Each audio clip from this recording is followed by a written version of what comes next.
بسم اللہ الرحمن الرحیم۔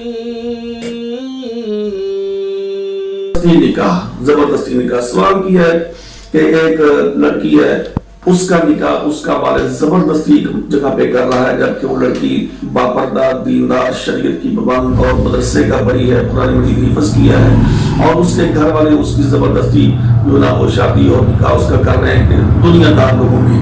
پہلی بات تو میرے بھائیو یہ ہے کہ جیسے ہم نے کہا کہ یہ ہمارے معاشرے کے اندر دو ایسے دین کی اہمیت رہ گئی ہے نا، کہ لوگ اس کو دین کو اپنا مذہب سمجھیں، دین کے ساتھ لگاؤ ہو، شغف ہو، وہ چیزیں ختم ہو گئی ہیں۔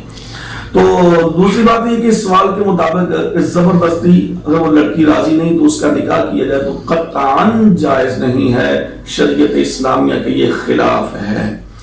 سنن ابو داؤد کی حدیث ہے، حدیث نمبر 2096 ہے کہ ایک عورت رسول اللہ صلی اللہ علیہ وسلم کے پاس آئی اور اس نے آ کر کہا کہ اللہ کے نبی صلی اللہ علیہ وسلم میں پوچھنا چاہتی ہوں کہ میرے باپ نے میرا نکاح زبردستی کر دیا ہے، میری رضامندی کے بغیر کر دیا ہے، تو میرے بارے میں آپ کیا فرماتے ہیں؟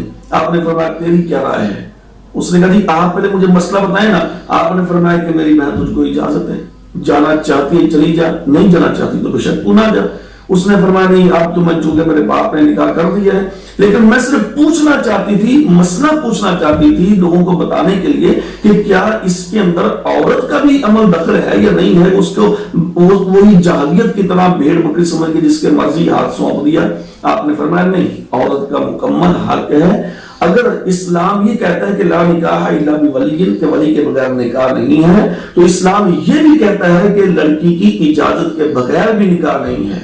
یہ مت سمجھیں ولی کے ہم ولی ہیں تو ہم جو مرضی کر لیں، بالکل حرام اور ناجائز ہے یہ۔ ولی کا اگر ہونا ضروری ہے تو ولی کو یہ بھی لازم ہے ولی پر کہ وہ لڑکی کی اجازت کے بغیر نکاح کرے۔ بلکہ آپ صلی اللہ علیہ وسلم نے فرمایا کہ اگر لڑکی وہ ہے مطلقہ ہے یا بیوہ ہے یا سیبہ تو اس کی تو باقاعدہ اجازت لینی پڑے گی، اگر کنواری ہے تو اس کی رضامندی، اس کی خاموشی ہی ہے، تو لہذا اس کی اجازت کے بغیر نکاح نہیں کرنا چاہیے۔